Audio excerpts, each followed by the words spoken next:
how do you balance, because you're also an investor, right? Empathy versus, let's say, a company going through a rough phase, right? And you need to nudge the founder to do more of what he's doing, or to shift his focus, or to pivot, or whatever that situation calls for, various situation. And sometimes, um, because the founder is caught up operationally so much, right? That outsider view is only coming when people are sitting down with you and showing you, okay, this is your blind spot, or this is the other perspective of looking at the same problem, right? So how do you nudge that? How do you balance that empathy, and you still need to nudge and be, careful that you don't burn the bridge, etc. I think honesty and transparency. The fact that we are a VC and our model allows for impairment. So having that maturity of sitting on the table and saying here, we are equals building this together, firstly, right? You allowed me to be a part of your journey, and I think it was a fair deal, the amount of equity you gave me for the cash I gave you. So as long as you are not, we don't get into partnerships where we feel that the input, valuation is too high, because then we'll always feel that we got a raw deal. It has to be a fair deal. We don't get into relationships where we believe that, the founder should build X, but the founder is building Y. So those are conversations we have before our first investment. Saying, okay, why is this space exciting? How are you segmenting the consumer? Which is the underserved consumer persona? What is your source of growth? What is the product, therefore the product differential that they are looking for? How much of pricing are they willing to pay? How much is it going to cost you to buy these consumers from Facebook and Google? Is your economics going to work out? How you balance all of this? So those are conversations that we're anyway having as part of the diligence process, right? So the day of the check, things are already we said, okay, these are aligned. There are some unknowns, which we're taking the risk and we'll find out together. Right. Some new categories that you want to launch, some new price points you want to launch. As long as we both know the risk that we're taking together, we do it together. Right. And there are some unknowns.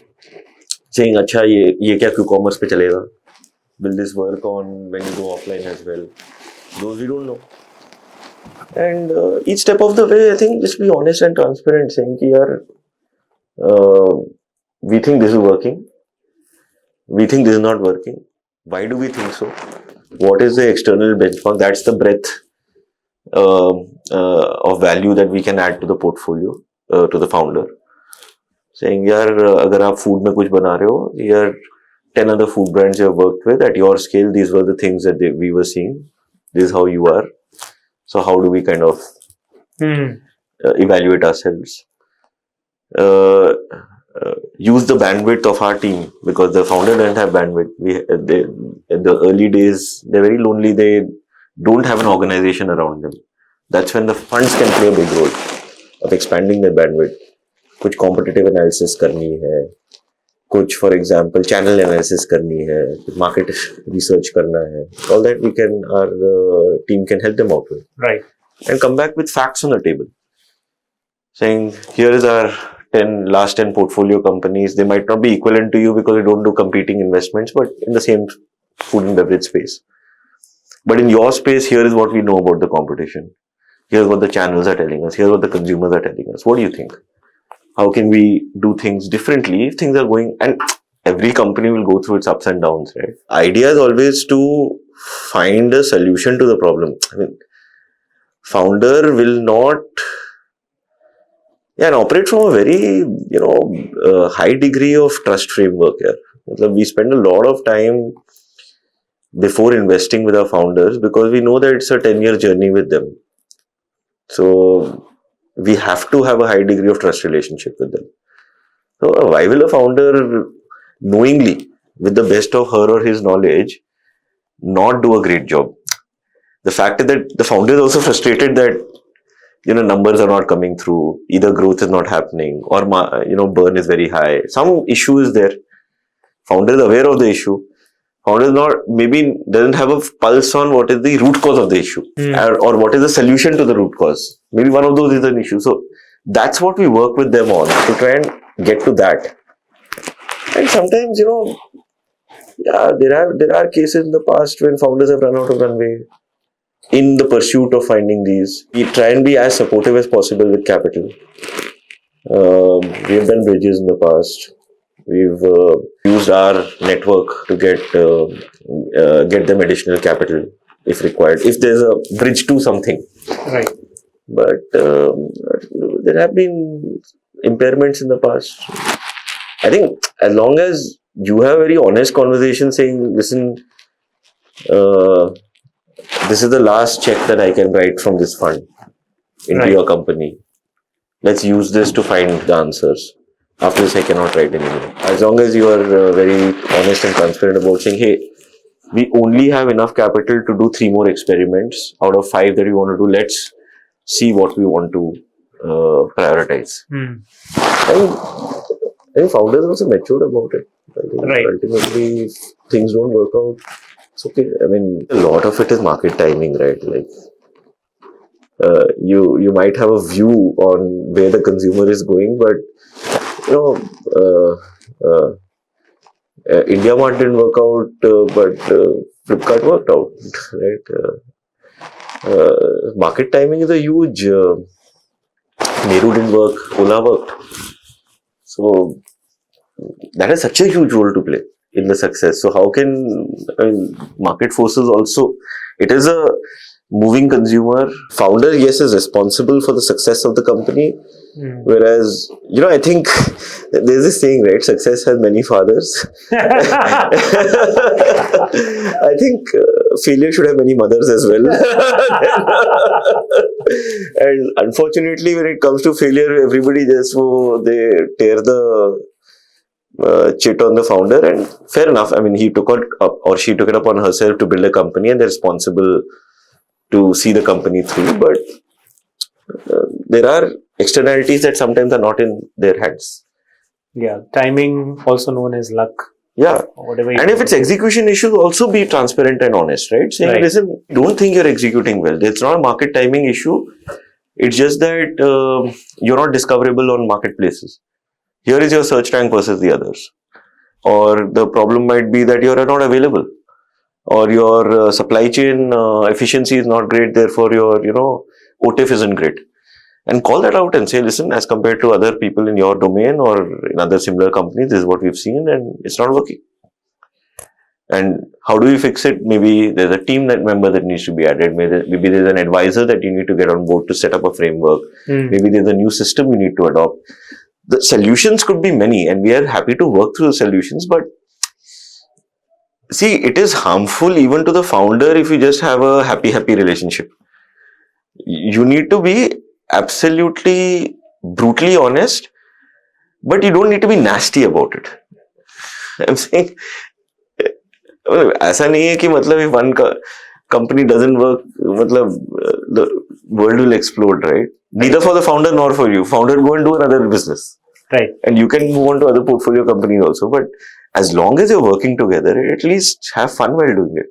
Right. So so one of the important takeaway for me was that you need to trust that person. You should be comfortable trusting him deeply.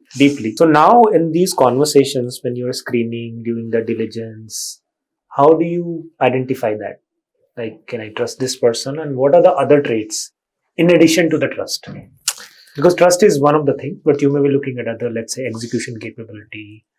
Is he a good team builder? Is he a good team player? Other aspects. See, we live in a connected world. Right. I think 2 degrees of separation from everyone around us. Correct. Maybe 3 if that's so. It's easy to get some references. I find it very enlightening to talk to people who have reported to the founder in their previous life. I find those conversations to be most enlightening. Because ultimately, any company that has to get built will have to get built on the ability of the founder to build a large team and inspire a large team.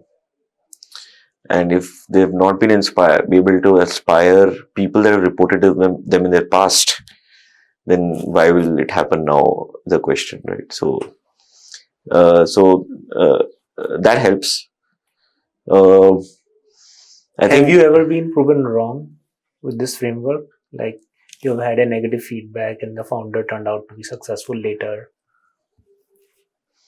Or you never pick up a person like who has a negative feedback from the team members? Yeah, so I was looking at my anti-portfolio and saying, I didn't pick them, and then did somebody become big? No, I can't think of something that jumps out. Maybe there is, but I can't think of something that jumps out. I think I try, at least before writing the second check, which is the larger check and the larger capital at risk, I try and really get to know the person. So after writing the first check also, capital at play in our model is lower. So we have the ability to work alongside the founder, observing them, seeing how they're building. I think that's a big learning curve for us. But if your question was specifically around the first check, I think, there is a little bit of an art to venture investing that I can't take away from it, right?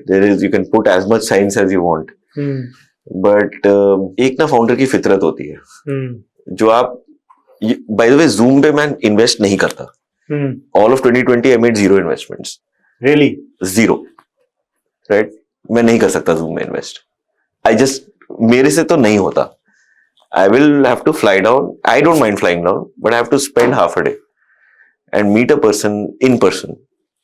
I think there's so much of communication in body language, in not what people say, but how they say it. That will give you a lot of indications. And I think that only comes alive when I'm in the room with the person. Okay. Yeah, I mean, there's a vibe aspect to it. Right. But I think ref checks have really helped. My ability to trust them also comes from the biggest one for me is why. Why do this? Why are you doing this? Why are you doing this to your family? Why are you doing this to your parents? Why are you doing this to your kids? You're going to be an absent father, an absent son or daughter, or an absent partner. Why are you doing this? And I think the answer to those questions, right, not only help understand the person, but in many cases also help build compelling brands, because founder-led brands, the personality of the founder will bleed itself into its brand eventually. And that why will find its way into how the brand gets built at some point of time. So it's not only a decision of who you're backing, but what you're backing as well. The answer to that question. Especially in D2C. In brands. I only know brands, boss. I don't know anything else. Okay. What would be some of the red flags if we follow the theory of inversion? Like what would you want? You will select for high trust. Why? You have a strong reason to do this. But if you were to reject, like what would be the... See, I think overcapitalization. If somebody is trying to raise a very large amount without a very clear justification for why he or she needs that, I think always scares me, because no matter how much money you have in the bank and how disciplined you want to be, when there's that large check sitting in the bank, I think your team members or your other advisors, your partners will eventually put so much pressure in you that frugal DNA will change and bad habits will set in. So for me, unjustified, just because somebody is ready to cut a check to you, raising large amounts ahead of time is scary. So having too much capital is an issue. It's an issue. It's an issue because then suddenly, basic principles of frugality get thrown out of the window. Basic principles of saying ki cost bachao, gross margin banao, CM2 positive try karo, working capital conserve karo, all those things go out of the window. And then, in the narrative of go big or go home, everything is everything is allowed. And that seldom, see, we are not in the business of backing network oriented businesses or winner take it all categories, etc. So there's no justification for capital as a moat at this point. Yeah. Right. So, and especially at the early stage, you're trying to prove something, prove PMF, You're not saying, कि, अच्छा, now that I have PMF, I want to be the winner in the category. I think that time comes later in the journey, if at all. If at all. Brands में कभी नहीं आता है, in many cases. But that's certainly a red flag for me. I think... also, that indicates they don't value equity. I mean, in a way, right? Because if you're... I mean, depends because they can value equity by valuation. Yeah. So I think that's one. I think the second one is, founder setting up a very high-powered team upfront without having some market feedback herself or himself. Yeah. And most of them are usually not full-time. Usually when I meet them, they're giving just limited time, but it's like very loaded pitch deck, like you see it. It's like... Yeah, so part-time though you can call out very easily, right, but I'm saying even if they raise some capital or if they're going to raise some capital and saying we're putting this high-powered team together, I think, see, there is a real role for subject matter experts in startups, but that comes at a time when they are required. We've reached a scale where now getting a supply chain expert can bring down 400-500 bips of margin saving into the company. Then by all means get the best supply chain person to help you with that, right? But get to that scale first. I think one of the founders actually told me this, which has stayed with me, right? You are not a founder till you have your first 500 customers names and numbers on your own phone. Till they have been able to give you direct feedback, you have been able to pick up the phone and talk to your customer. Now, 500 is just a number, it could be whatever, right? Right. But your early customers and being very intimate with them to understand, do you like what I gave you, what you didn't like, what you liked, what can I do better, packaging, and getting into the minutiae of it. Saying what was the unboxing experience like, delivery timeline kitne mein tha. All these add up to customer experience, right? Yeah. When you first used it, what was the sensorial like? After 7 days of using, after 10 days of using, after 30 days of using, what are you feeling like? Will you refer me to your friends? Can you give me 5 of your friends' referrals? The founder is not looking to get some quick business going by doing this. Right. They are actually trying to test a model. कि ये at scale काम करेगा कि नहीं करेगा. So till that intimacy doesn't happen by the founders themselves, one of them, I think it's a red flag. I think it's certainly a red flag. So Paul Graham from Y Combinator runs a blog, paulgraham.com. So he has an essay which he posted, I think, roughly 6-7 months back. It's called Founder Mode. Right. Of course. It's a short essay. You must have seen it on LinkedIn. Of course. Right. Around Diwali time it came around last year, right? So सब लोग founder mode पे चले गए थे उसके बाद. Like modular approach to building versus, and that was the exact point, right? You can't think of building the org of a startup like you're building a corporate team. Yeah, you can't put top heavy team and then expect things will work by their own, and you're going to pump money into the system and things are going to get built. It doesn't work. I think the first few years it's you, and then there is few very, very junior people, and you have to get comfortable working with them. Execution bandwidth, of course, you want people around you, but certainly this one. In fact, the other red flag on the other side, by the way, now this is interesting, is that while this is in the early stage, if a founder who has built, let's say, a 50 crore business, is then at that point not hiring functional experts, that's a red flag at that point of time.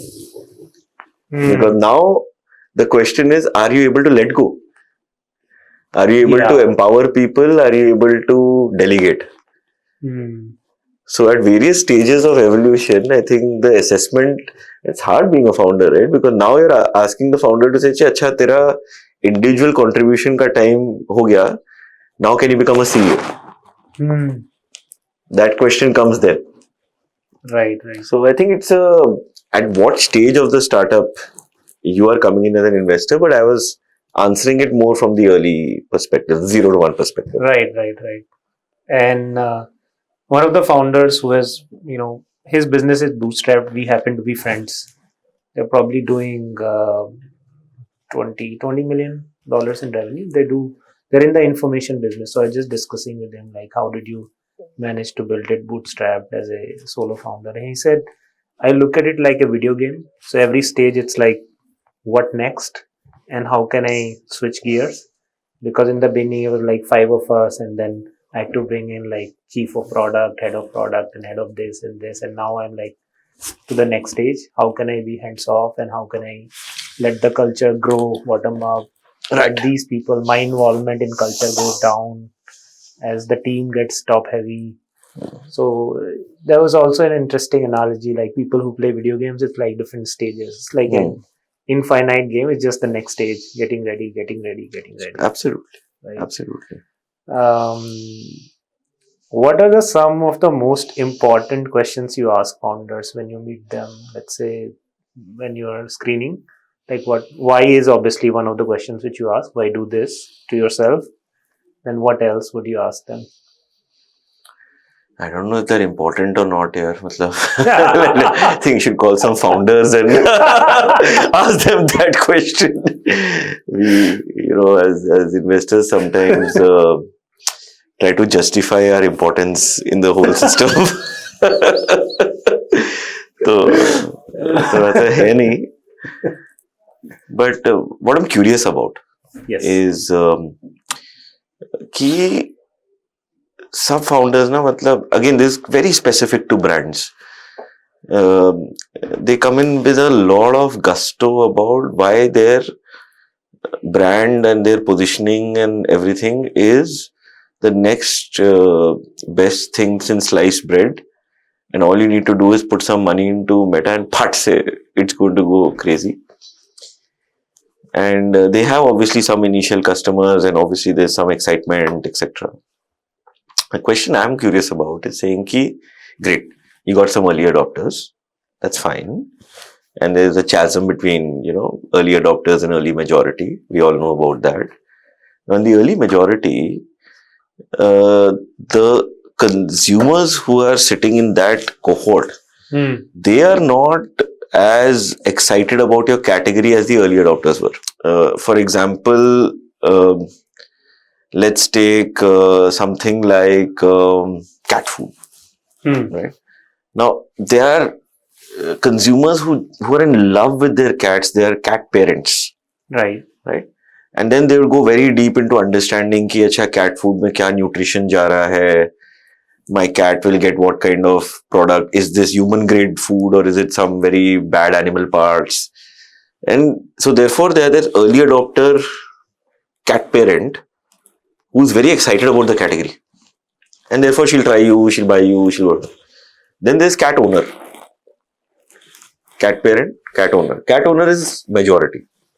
Where there's a cat in the house, you are somewhere, yes. And especially the cat might be your daughter's, but as a mother who's buying the grocery of the house, you're not as connected to the category as your daughter is. Correct. And so she'll buy. So, for example, in the home cleaning space, there could be people who have this clean phobia, that they want to keep cleaning stuff, and therefore they'll be very excited about buying different kind of products for different services. एक mirror cleaner होगा, एक tap cleaner होगा, एक wood cleaner होगा, एक surface cleaner होगा, एक toilet cleaner होगा, एक gas cleaner होगा. They'll have a lot of that. And those are your early adopters. They're very excited about the category.